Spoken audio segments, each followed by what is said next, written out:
예수의 말씀으로 말미암아 믿는 자가 더욱 많아 그 여자에게 말하되 이제 우리가 믿는 것은 내 말로 인함이 아니니 이는 우리가 친히 듣고 그가 참으로 세상의 구주이신 줄 알미라 하였더라. 아멘. 따라합시다. 우리가 친히 듣고 그가 참으로 세상의 구주인 줄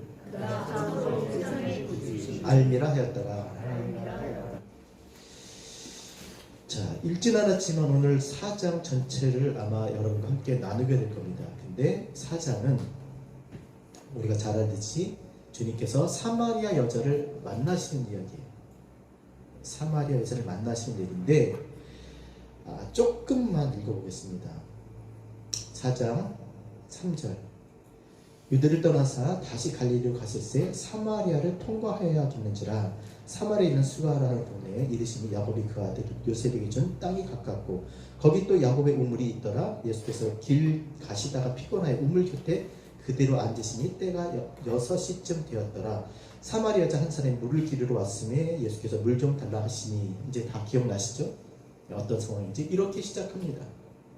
근데 가만히 보면 우리가 읽지 않았지만 주님께서 사마리아 여자를 믿게 하시는데 그냥 본문을 그냥 얼핏 보면 마치 사마리아 여자의 죄를 들춰내서 주님이 그를 믿게 하시는 것처럼 이렇게 우리가 볼 수 있습니다. 그러나 주님은 사람의 잘못이나 죄를 들춰내서 믿게 하시는 분이 아닙니다. 그건 누가 하죠? 율법이 하잖아요. 율법이. 그렇죠? 율법이 우리의 죄를 들춰내서 그 죄로 인해서 우리가 또 신앙 하나님 앞에 회개함으로 나갈 수 있고 또 그렇게 하시지만 주님은 우리 죄를 지적하고 들추시는 분이 아닙니다. 왜냐하면 이미 다 우리가 어떤 사람인지 우리가 어떤 존재인지를 주님께서 너무나 분명히 잘 알고 계세요. 오히려 우리를 들추시는 것이 아니라 당신을 드러내서 당신을 나타내서 우리로 하여금 믿게 하시는 분이 바로 누구라고요? 말씀이신 예수 그리스도인 줄 믿으시기 바랍니다. 그래서 우리가 알 수 없는 도무지 알지 못하는 창세전에 감추어졌던 그 하나님의 비밀, 하나님 안에 감추어졌던 그 보화, 그것을 우리에게 나타내 주심으로 말미암아 우리가 세상의 보물처럼 여기고 살았던 세상 것들을 반짝이고 빛나는 정말 깨진 유려 같은 그런 것을 붙들고 찔려가면서도 그걸 붙들고 살아가는 그 삶에서 정말 하나님을 만나서 하나님 안에 있는 풍성한 그 은혜와 사랑을 누리며 살기를 원하시는 것입니다. 진짜 찬란한 빛 가운데 그 영광 가운데 하나님을 누리도록 그렇게 그리스도께서 우리 가운데 오신 것입니다. 자, 오늘 본문 얘기가 그런 거예요.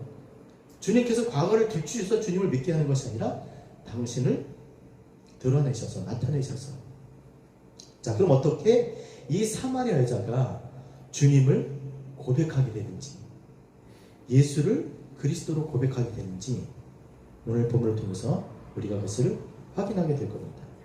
자, 그런데 아까 읽은 것처럼 4절에 보니까 한 번 더 같이 읽겠습니다. 자, 목적이 있어요. 4절 시작. 사마리아를 통과해야 하겠는지라. 유대를 떠나서 갈릴리로 갈 때는 대부분 유대 사람들은 사마리아를 돌아서 갑니다. 왜냐하면 유대인과 사마리아는 상종치 않아요. 상대하지 않습니다. 뭔가 공유하지 않아요. 유대인하고 사마리아는. 근데 굳이 통과해야겠는지라 반드시 거기에 가셔야만 했던 거예요. 주님께서 의도적으로. 그 이유가 무엇이냐면 오늘 이 본문을 통해서 우리에게 뚜렷하게 보여주시고자 하시는 목적이 있었어요. 그것은 뭐냐면 3장의 니고데모 이야기가 이어지는 겁니다. 자, 니고데모가 누굽니까? 한밤중에 주님을 찾아왔지만 그가 이스라엘 선생이에요. 하지만 거듭나는 것에 대해서 알지 못했어요. 어떻게 내가 이스라엘 선생으로 거듭나는 것을 알지 못하느냐라고 말씀하시면서 사람이 어떻게 하면 거듭나는지, 도대체 물과 성령으로 거듭나는 것이 무엇인지를 이 사마리아자를 통해서 이 여자를 만남을 통해서 우리에게 가르쳐 주시고자 하셨던 거예요. 그래서 굳이 유대인들이 다 돌아서 가는 사마리아를 통과하여야 하겠는지라 반드시 그리로 가셔야 된다는 거예요. 그 여자를 만나셔야 했던 거예요. 자, 목적이 무엇입니까? 거듭나는 것이 무엇인지, 어떻게 사람이 예수를 그리스도로 고백하게 되는지, 그걸 우리에게 말씀해 주고 있는 것입니다. 그래서 의도적으로 지금 사마리아 여자를 만나러 가신 것입니다. 자, 수가라는 동네에 갔습니다. 거기서 야곱의 우물로 가십니다. 그리고 우물로 가셔서 그 곁에 그냥 앉으셨어요.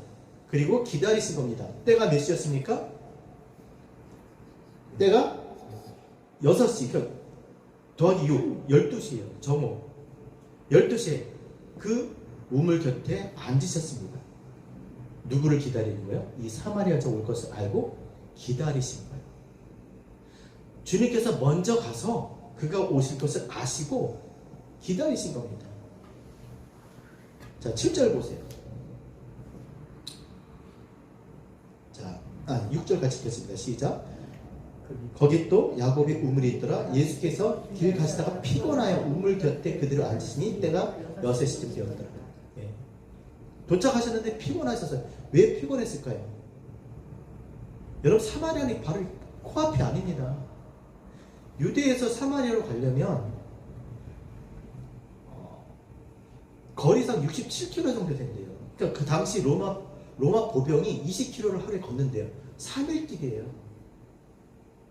그러니까 그 사마리아 여자가 그곳에 오는 것을 아시고 그 여자를 만나기 위해서는 서둘러 가셔야 했던 거예요. 3일 길인데 67km니까 그냥 어린 자고 3일 길이잖아요. 그래서 그 시간에 맞춰서 그 여자를 만나기 위해서 가시다 보니까 피곤하셨습니다. 자, 그런데 그곳에 앉아 계시니까 누가 나옵니까? 7절에 사마리아 여자 한 사람이 물을 기르러 왔습니다. 그래서 주님께서 이제 그에게 말을 건네셨습니다. 뭐라고요? 물 좀 달라고 이야기합니다. 여러분, 피곤하셨지만 정말 주님이 목말라서 물을 달라고 했을까요? 성경에 보면요, 여자가 물을 줬다는 얘기가 없어요. 그리고 67km입니다. 3일 길을 가는데 제자들이 같이 동행을 하는데 물 준비를 안 했겠냐고요. 우리 차에 다 물 싣고 다니잖아요. 조금만 가도 그냥 목마르고. 그 당시 너무나 잘 알죠. 그 거리를 따져서 반드시 물을 가지고 갔을 겁니다. 제자들이 먹을 것을 사러 갔지만 물이 있었을 거예요.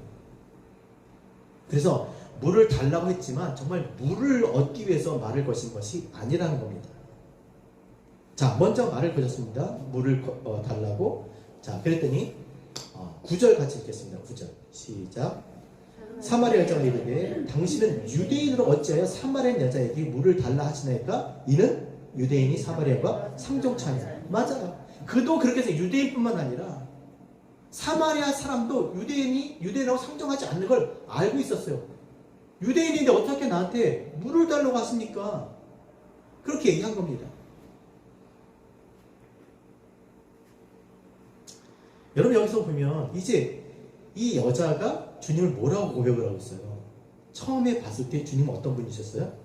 그 여자인을 볼 때 유대인인 거예요. 유대인인 당신이 어떻게 나한테 물을 달라고 하십니까? 유대인으로서 보고 그렇게 행동을 하는 겁니다. 그러나 여러분 보세요. 여러분. 지금 주님이 물을 먹고 싶어서 물을 달라고 한 게 아닙니다. 결국 이 본문을 통해서 보면 오히려 주님께서 물을 주려고 하는 거예요. 주님 우리에게 뭔가 필요하신 분이 아니세요. 주님은 우리에게 무엇을 받으셔야만 되는 그런 분이 아니십니다. 주님은 주시는 분이세요. 그러니까 주님께서 무엇인가를 우리에게 달라고 하셨다면 그것은 반드시 우리에게 뭔가를 주시겠구나. 뭔가를 주시려고 지금 달라고 하시는 걸 이렇게 생각을 해야지 주님이 필요해서 뭔가를 가지려고 하시지 않는다는 것입니다. 때문에 그런 식으로 생각을 하면 우리가 교회를 위해서 또 복음을 위해서 주님을 위해서 핍박을 받고 고난을 받으면 어떻게 해야 됩니까? 기뻐하고 즐거워하라. 너희 상이 큽니다. 너희 받을 상이 큽니다. 주님을 위해서 우리가 고난을 받으면 얼마나 더 큰 걸 주시겠냐는 거예요. 그렇지 않아도 주시는 분이신데 그래서 물을 달라고 하셨지만 정작 주님은 이 여자에게 진짜 30배, 60배, 100배 같은 생수를 주고 싶어 했던 거예요. 영원히 목마르지 않아요. 영원히 살게 하는 그 생수를 주고 싶어서 지금 물 좀 달라고 말씀하시는 거예요. 그러니까 하나님께서 우리에게 뭔가 달라고 그러면 정말 엄청난 걸 주시려고 지금 나한테 이거를 지금 달라고 하시는 거예요. 정말 생수가 무엇인지. 그러자 주님께서 뭐라고 얘기했습니까? 10절 같이 읽겠습니다. 아니 왜 나한테 물을 달라고 하십니까? 유대인이. 10절 시작. 예수께서 대답하여 이르시되 내가 만일 하나님의 성령과 또 내게 물 좀 달라 하는 이가 누구인 줄 알았다면 내가 그에게 구하였을 것이요 그가 생수를 내게 주었을 것이다. 야 지금 네가 하나님의 선물이 뭔지 알아? 하나님이 세상에게 하나님이 인생들에게 주고자 하는 선물이 무엇인지 알아? 그리고 물 좀 달라고 지금 하는 지금 내가 누구인지 알아? 네가 그것을 알았다면 너는 그에게 구했을 것이고 그가 너에게 생수를 주었을 것이다. 그랬더니 여자가 하는 말이 무슨 말입니까? 11절에 주여 물기를 그릇도 없고 이 우물을 깊을 때 어디서 당신이 그 생수를 얻겠어요? 아니 그런 물이 어딨냐는 거예요. 설령 있다고 하더라도 이 우물은 깊은데 당신이 야곱보다 더 큽니까? 우리 조상 야곱은 이 우물에서 당신과 자기 자손들이 마시고 이제까지 왔는데 당신이 야곱보다 큽니까? 라고 다시 되묻는 거예요. 물 좀 달라 하는 사람이 누구인 줄 알았다면 생수를 주었을 것이다. 당신 야곱보다 큽니까? 이 물도 깊어요. 여기서 많은 물을 먹고 그 자손들도 이렇게 살아왔는데 아니 그런 물이 있다는데 그런 생수가 있다는데 당신이 이것을 퍼서 길러 올릴 수 있겠냐는 거예요. 당신이 야곱보다 크니까. 그랬더니 13절 14절 같이 읽겠습니다. 시작. 예수께서 대답하여 이르시되 이 물을 마시는 자마다 다시 목마르려니와 내가 주는 물을 마시는 자는 영원히 목마르지 아니하니 내가 주는 물은 그 속에서 영생하도록 솟아나는 샘물이 되리라. 아무리 야곱에 주는 물을 먹어봤자 목마르지 않느냐. 하지만 내가 주는 물은 목마르지 않는다는 거예요. 야곱의 우물은 사람이 퍼서 길러야 되는 거잖아요. 그런데 주님이 주시는 물은 솟아나는 샘물이에요. 솟아나는 샘물. 그래서 이제까지 마셨던 물하고 다른 겁니다. 영생하도록 영원히 살게 하는 영원히 목마르지 아니하는 그 물을 주겠다고 말씀을 했습니다. 그랬더니 여자가 15절에 여자가 이르되 주여 그런 물을 내게 주사 목마르지 않고 또 여기 물길로 오지도 않게 하옵소서. 그런 물이 있다면 정말 그런 물을 저에게 주세요. 그래서 다시 이런 물길로 오자. 아니 마셔도 길러서 마셔도 목마른데 다시는 목마르지 않는 물을 저에게 주세요라고 이야기합니다. 그러니까 그 야곱의 우물을 먹었어도 계속 목말랐다는 거예요. 자, 그런데 여기서부터 이제 중요한 얘기를 합니다. 자, 주님께서 뭐라고 말씀하십니까? 16절 같이 읽겠습니다. 시작. 이르시되 가서 내 남편을 불러오라. 뜬금없이 남편 얘기를 하는 거예요. 여러분, 주님께서는요, 뜬금없지 않아요. 우리가 이 지성이 모자라서, 우리의 생각과 이해가 또 모자라서 그렇지, 주님께서 성경을 보면요, 다 생각하시고 뜻하시는 바가 있어요. 그래서 말씀하시는 거죠. 동문서답하는 법은 없습니다. 갑자기 생수 얘기하는 남편을 불러오라는 거예요. 이게 이해가 안 가잖아요. 그렇죠? 왜 남편을 불러? 그런 물 있으면 저한테 주시죠. 그래서 목마르지 않게, 난 목마르지 않게 해주세요. 그랬잖아요. 더 이상 이런 물길, 이게 여기서 퍼서 마셔도 계속 목마른 그런 물이 아니라 정말 목마르지 않는 그 생수를 주세요. 그래서 물길로 오지 않게 해주세요. 근데 남편을 불러오라고 했다면 그게 다 연관이 있다는 거예요. 네가 지금 목마른 것이 뭐하고 연관이 있다고요? 내 남편하고 연관이 있는 거예요.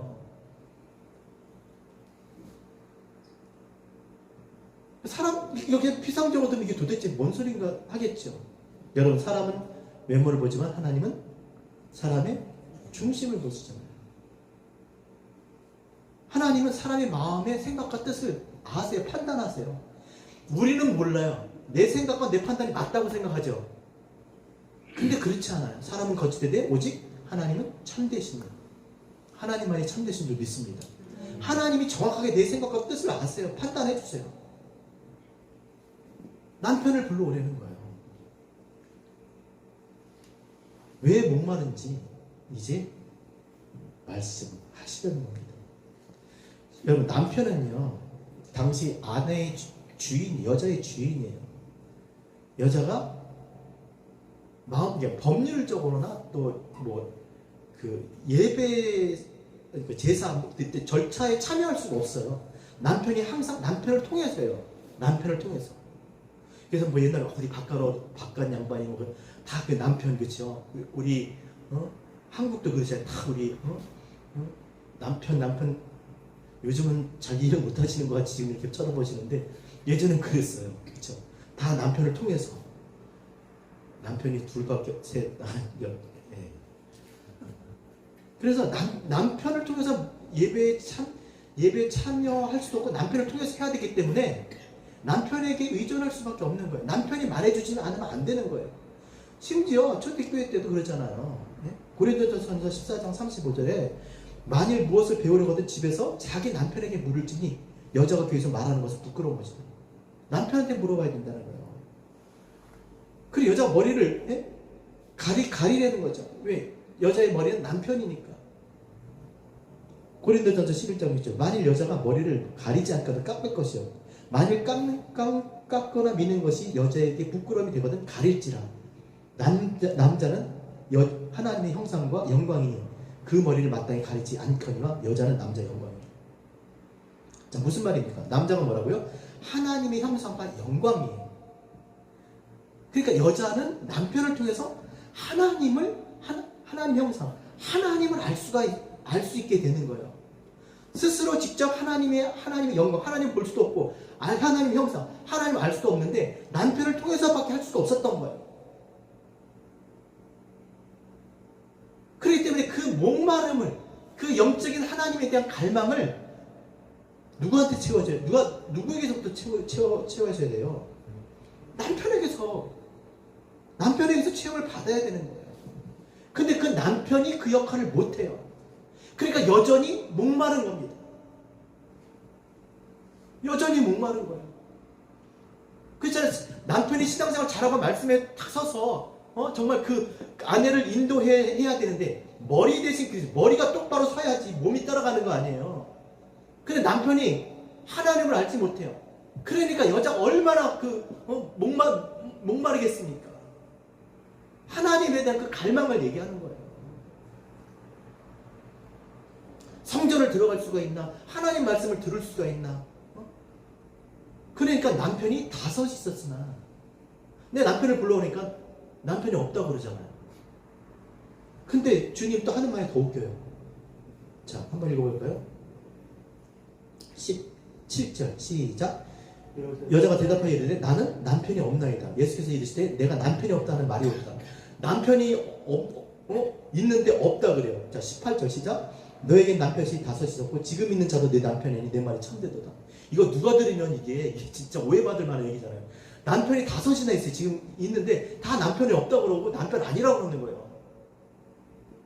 그러니까 성경을 잘 봐야 돼요, 여러분. 이게 그냥 한 여자가, 남편 많은 여자가 창피해서 물질로 오다가 어떻게 우연하게 주님을 만나서 예수를 그리스도로 고백하는 그런 얘기가 아닙니다. 물과 성령으로 거듭나는 것이 무엇인지, 우리가 어떻게 예수를 그리스도로 고백하게 되는지를 우리에게 가르쳐 주시는 거예요. 그러니까 이 말씀은요, 너무나 중요한 거예요. 이 땅을 살아가는 가운데서, 한 해 한 해를 살아가는 가운데서 이 말씀은 너무나 중요한 거예요. 남편이 없대잖아요. 그러니까 주님이 내 말이 옳대는 거예요. 사마리아에 5 정도가 있었대. 5신이 있었던 거예요.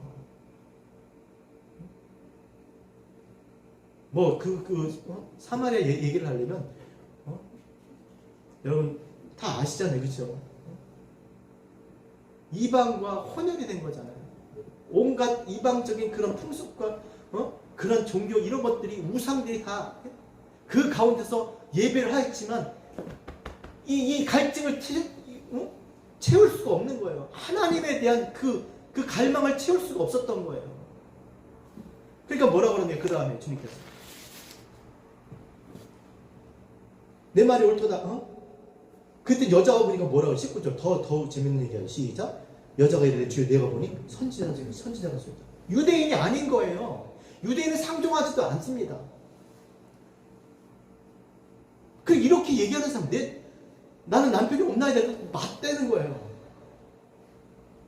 5이 있었지만 다 남편 아니라는 거죠. 그러니까 이건 뭐냐면 그들이 지금 피상적인 그런 대화를 하고 있는 것이 아니라 정말 그 속에 있는 이 여자의 마음 속에 있는 그런 어떤 갈망에 대한 하나님을 찾고자 하는, 하나님을 예배하고자 하는 하나님의 사람들에 대한 이야기입니다. 그때 여자가 볼 때 내가 보니 선지자가 쏘인다. 그냥 유대인이 알 수가 없는 거야. 정말 특별한 하나님의 어떤 그 인도하심, 하나님의 어떤 계시, 하나님 말씀을 전하는 그런 하나님으로부터 택하심을 받은 선지자가 아니면 이런 생각을 할 수가 없었던 거죠. 자, 이렇게 고백했을 때 주님의 마음이 얼마나 기뻤겠어요. 뭐가 기뻤을까요? 나를 유대인이라고 그러더니 이제 선지자 취급을 하네? 이제 나를 선지자로 인정해 주네? 그래서 기뻤을까요? 아니요. 주님을 유대인으로 봤던 그가 이제 선지자로 본 거예요. 그만큼 그 여자의 생각이 자라난 거예요. 주님과의 지금 대화를 통해서 그의 시각이 달라지는 거예요. 그러면서 그 당시 선지자들의 이야기를 합니다. 같이 읽겠습니다. 20절 시작. 우리 조상들은 이 산에서 예배하였는데 당신들의 말은 예배할 곳이 예루살렘에 있다 하였다. 예배에 나오죠, 그죠? 왜 그 여자가 정말 목말을 하고 있었던 것인지 그 이유가 나와요. 하나님께 예배하고 싶었던 거예요. 근데 자기 조상들은 거기서 예배를 했어요. 그러나 그게 채워지지가 않는 거예요. 그래서 어디서 예배하면 좋겠습니까? 그랬더니 주님께서 뭐라고 말씀하십니까? 21절 시작. 예수께서 이르시되 여자여 내 말을 믿으라. 이 산에서도 말고 예루살렘에서도 말고 너희가 예배할 때가 이르리라. 자, 이건 또 선지자의 이야기가 아니죠. 선지자들은 예배할 곳이 예루살렘이 있다고 얘기해요. 근데 이 지금 앞에 있는 선지자는 뭐라고 그래요? 예배할 곳이 곳이 아니라 때라는 거예요. 때라 또 시간 얘기하는 거 아니에요. 11시, 12시 이런 시가 아니에요. 그 예배 시가 그게 아니에요. 다 소용없는 거예요. 언제 예배가 되느냐? 어떤 예배의 어떤 조건? 자, 어떻게 예배요? 자, 22절부터 읽겠습니다. 시작. 너희는 알지 못하는 것을 예배하고 우리는 아는 것을 예배하노니 이는 구원이 유대인에게 납니다. 23절 시작. 아버지께 참되게 예배하는 자는 영과 진리로 예배할 때가 오나니 곧 이때라. 아버지께서는 자기에게 이렇게 예배하는 자를 찾으시니라. 24절 시작. 하나님은 영이시니 예배하는 자가 영과 진리로 예배할지니라. 왜 이렇게 해서 하나님을 예배하는 자? 신령과 진정, 성령과 진리로 예배하는. 언제 예배가 됩니까? 장소가 아니에요. 언제 예배돼요? 성령과 진리를 통해서요. 이게 무슨 말입니까?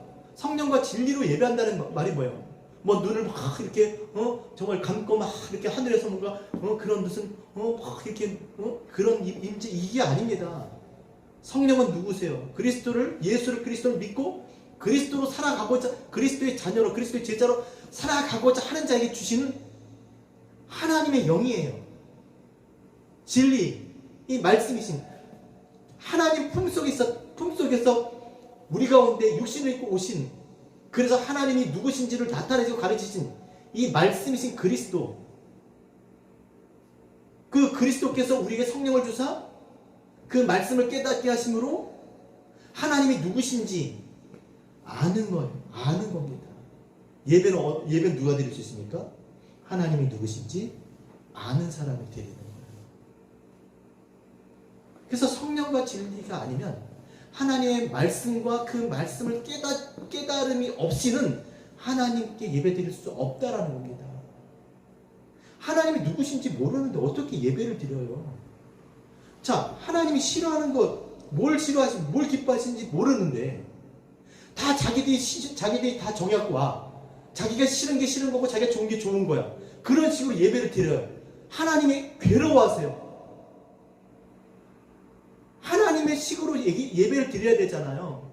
하나님이 싫어하는 거 하지 말아야 되잖아요. 하나님 기뻐하시는 대로 해야 되잖아요. 내일 그 말씀이 나와요. 뭘 하나님이 기뻐하시는지. 근데 자기가 싫어하는 대로, 자기가 좋아하는 대로 그렇게 드리면 하나님은 예배를 받으시는 하나님은 뭐냐고요? 누구를 위해서 예배를 드리는 거예요? 누가 예배를 받는 거예요? 자기를 위해서 드리는 거예요. 자기 좋으라고 드리는 거예요. 자기 편하자고. 그래서 반드시 예배는 하나님이 누구신지 그것을 분명히 할 때 예배가 되는 줄로 믿습니다. 그러니까 예배에 실패하시면 안 돼요. 그냥 시간이 와서 앉았다가 끝나면 가는 게 예배가 아닙니다. 진짜 아니에요. 그런 거 이제 그런 식으로 더 이상 예배 드리면 안 돼요. 그게 도움이 안 돼요. 우리에게 아무 도움이 안 돼요. 오히려 화가 되고 망하게 되는 겁니다. 그래서 이번 주부터 그거 오늘도 잊지 마세요. 우리가 하나님이 기뻐하시는 예배자 되기 위해서 우리가 하나님 앞에 나가기 위해서 정말 우리가 준비해야 되는 거예요. 그 얘기가 내일이야 또. 우리가 어떻게 해야 하나님이 기뻐하시는 그 예배를 드릴 수 있는지 그게 내일 그 얘기를 할 겁니다. 신호문제에 나와서 마음 준비하는 거잖아요.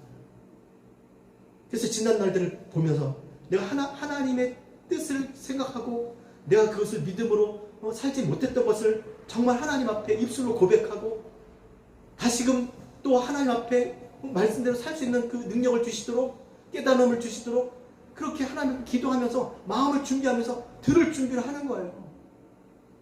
그리고 정말 살면서 정말 우리가 이해하지 못하고 정말 궁금했던 것들을 하나님께 묻고 또 그렇게 궁금했던 것들 내가 깨달은 것들을 말씀을 통해서 다시 한번 확인받고 그렇게 나가는 것이 예배인 줄 믿습니다. 뭐 종교 생활이 아니잖아요.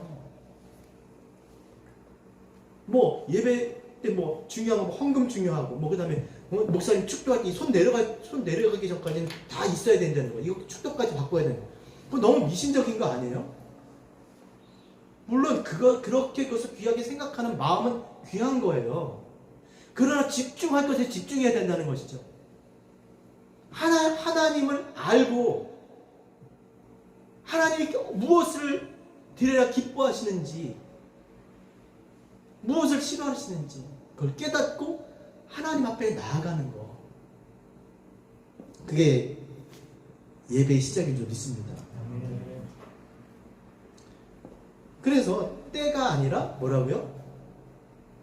성령과 진리예요. 말씀이 없이는 하나님이 누군지 알 수가 없고 말씀을 읽어도 보아도 성령께서 감화감동 해주시지 않으면 깨달을 수 없기 때문에 성령과 진리가 아니면 우리가 예배할 수가 없는 것입니다. 그래서 그리스도 예수로만 예배할 수가 있는 거예요. 지금 그 말씀을 하시는 겁니다. 그래서 21절에 뭐라고 다시 한번 읽겠습니다. 아주 진지하게 얘기해 주시는 거죠. 시작. 예수께서 이르시되 여자여 내 말을 믿어요. 야, 내 말을 믿어. 선지자들이 한 얘기 믿지 말고 니네 조상들이 했던 거 그런 거 네가 지금 알잖아. 그게 너의 그 영적인 그 갈망이 하나님을 향한 갈망이 하나님 예배하고 싶은 그 예배가 그게 해결이 돼? 안 된다는 거예요. 내 말을 믿어. 이스라엘에서도 말고 예루살렘에서도 말고 성령과 진리로 예배해야 될 줄 믿습니다. 그러자 25절에 자, 중요한 얘기를 합니다. 25절 시작. 여자가 이르되 메시아 곧 그리스도라 하는 이가 오실 줄을 내가 아노니 그가 오시면 우리에게 모든 것을 알려주시리라. 이렇게 주님의 말씀을 들으니까 이게 선지자 이야기가 아닌 거예요. 다 예루살렘에서 예배해야 된다고 그러는데 그러면서 주님과 그렇게 대화를 하면서 무슨 생각을 해? 그리스도 생각을 하는 거예요. 그리스도께서 오시면 메시아가 오시면 우리가 모든 것을 다 그렇게 나타내 주실 것인데 혹시 그를 아십니까? 라고 묻는 거예요.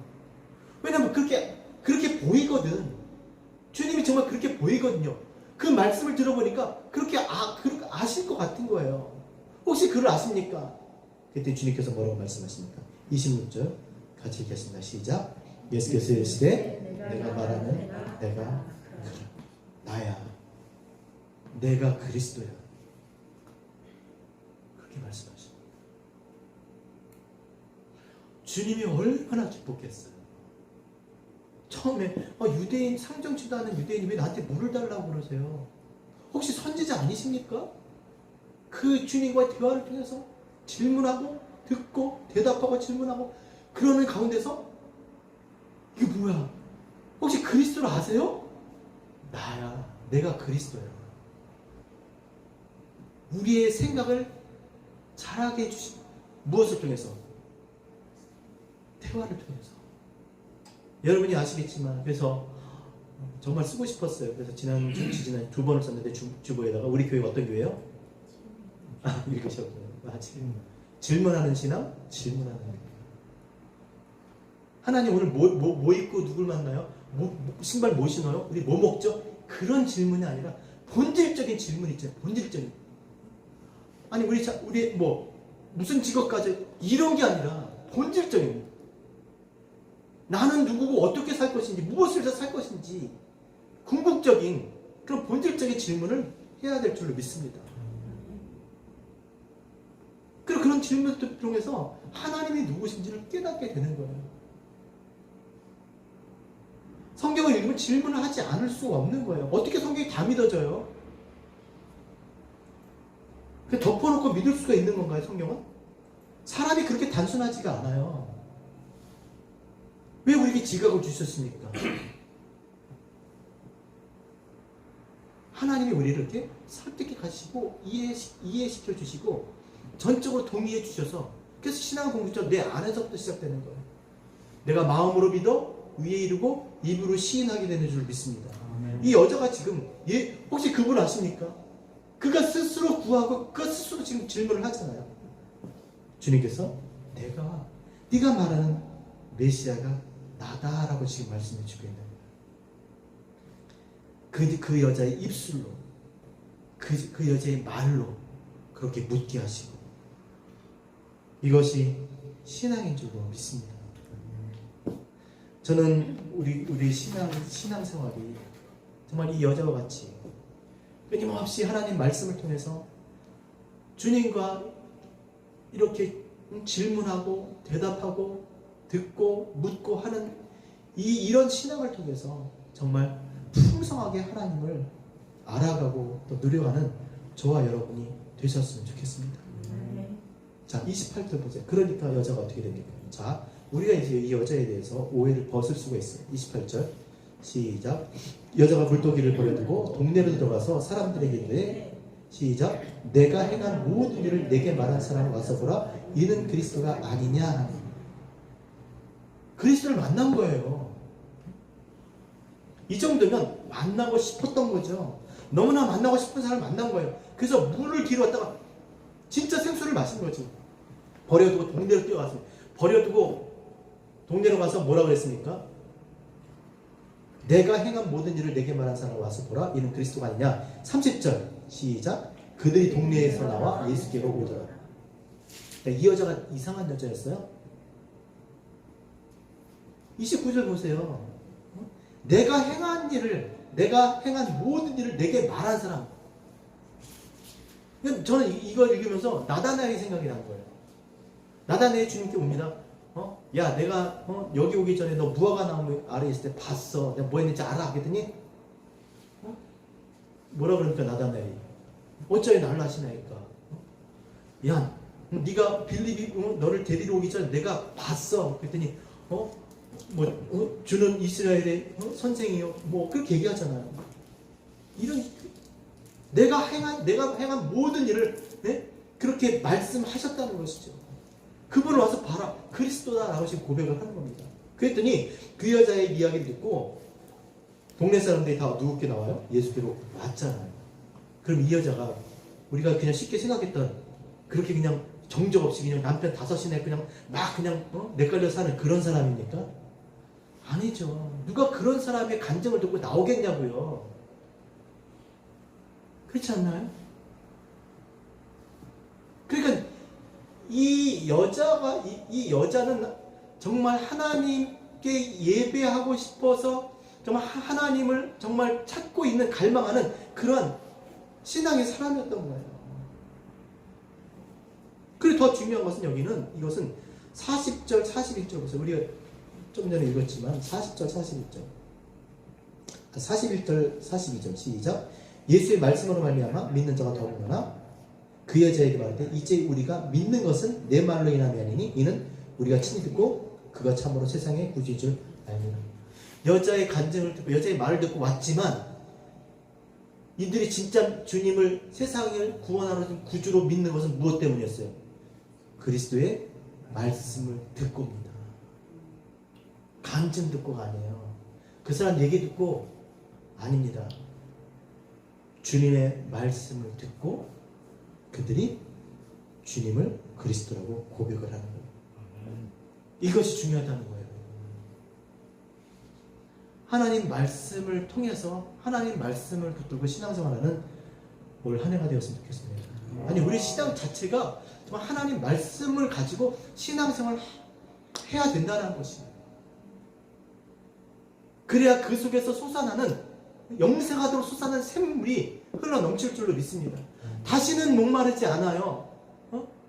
뭐 찬양을 뭐 몇 곡을 불렀다고 예배 드린 것 같잖아. 사도신경을 했네. 이건 예배 같지 않아. 그런 게 아니라 그 말씀을 통해서 정말 솟아나는 샘물 같은 그 말씀으로 인해서 정말 하나님께서 우리에게 주시는 그 은혜를 정말 충분히 누리는 그런 신앙생활하는 저와 여러분 되셨으면 좋겠습니다. 그래서 영원한 생명 얻기 위해서는 영생하도록 솟아나는 샘물 얻기 위해서는 어떻게 해야 된다고요? 주님의 말씀을 붙들어야 돼요. 제자도 없습니다. 그냥 주님과 1대1로 지금 묻고 대답하고 또 질문하고 그런 신앙생활하는 우리 모두가 되셨으면 좋겠습니다. 물론 어떤 사람의 간증을 들으면 그것이 신앙에 도움이 될 수 있어요. 하지만 더 중요한 것은 하나님 말씀이라는 것. 내가 이 하나님 말씀 가운데 정말 1대1로 하나님 말씀 앞에 서서 정말 본질적으로 정말 우리의 정말 그 속에서 하나님에 대한 그런 그 마음들을 그렇게 나누며 살아갈 때 우리에게 정말 솟아나는 샘물을 우리에게 영생하도록 주실 줄로 믿습니다. 그래서 2022년은 다른 것 다 손에 놓더라도 하나님 말씀을 놓지 않고 다시금 그 말씀 앞에 나아가서 정말 누가 들려주는 그 말씀 그게 아니라 내가 정말 하나님께 말하고 내가 듣고 깨닫고 그리고 그런 것들을 함께 나누는 그런 모임들 통해서 더 풍성한 그런 신앙생활하는 우리 진리예비 교회가 되시기를 주의로 부탁드립니다. 그래서 이제 앞으로 말씀 공부 우리가 이제 시작할 겁니다. 그리고 이제 팬데믹 때문에 지금 집회도 이렇게 연기되고 있는데 그래서 무리해서라도 그냥 하는 거예요. 안 그러면 계속 뒤로 밀려가지고 아무것도 못합니다. 이제 서로들 조심하셔야 되는 것이고 그게 더 중요한 건 그 가운데서도 우리가 정말 말씀의 자리하고 기도의 자리를 우리가 지켜나가야 되는 거예요. 누가 옆에서 그렇게 해줄 수 있는 것이 아닙니다. 오직 말씀이 우리를 붙들어 줄 줄을 믿습니다. 네, 기도할 때 하나님께서 함께 해주시는 거예요. 그것으로 우리가 정말 하나님 앞에 정말 분명한 삶을 살 수 있는 것이고 또 하나님이 기뻐하시는 예배를 드리게 될 줄로 믿습니다. 정말 2022년 그렇게 함께 살아서 정말 그 어느 때보다 정말 가장 환하게 빛나는 그러한 진리예비 교회 우리 모두 되시길 주의 이름으로 부탁드립니다.